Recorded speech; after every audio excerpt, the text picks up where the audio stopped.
ओम साई राम। साईं बाबा के सभी भक्तों को साई राम। इस वीडियो के द्वारा मैं बाबा के जीवन काल में हुए उनके अद्भुत और दिव्य विभूति के चमत्कार को बताऊंगी।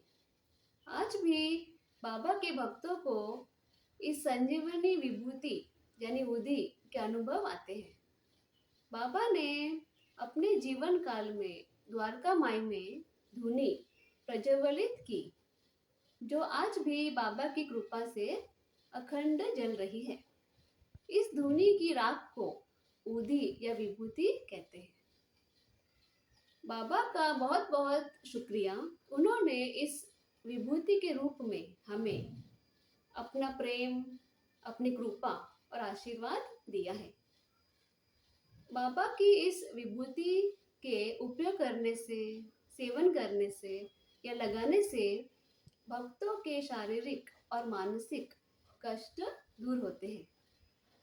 उन्हें सुख, शांति, आरोग्य मिलता है।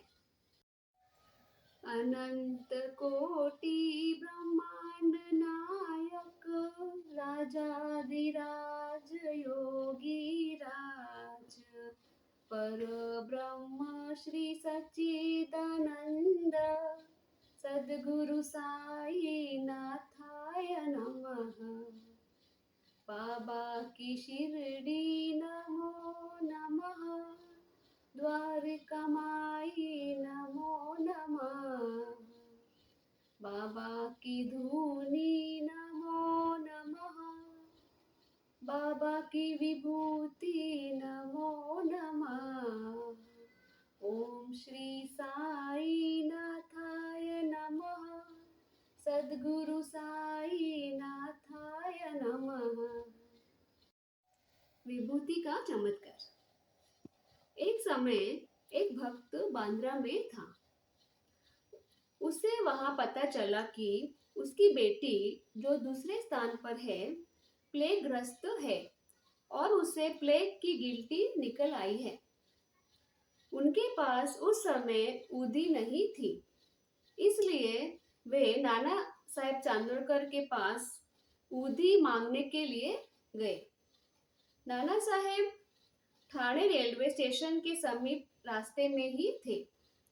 जब उनके पास यह सूचना पहुंची, वे अपनी पत्नी सहित कल्याण जा रहे थे।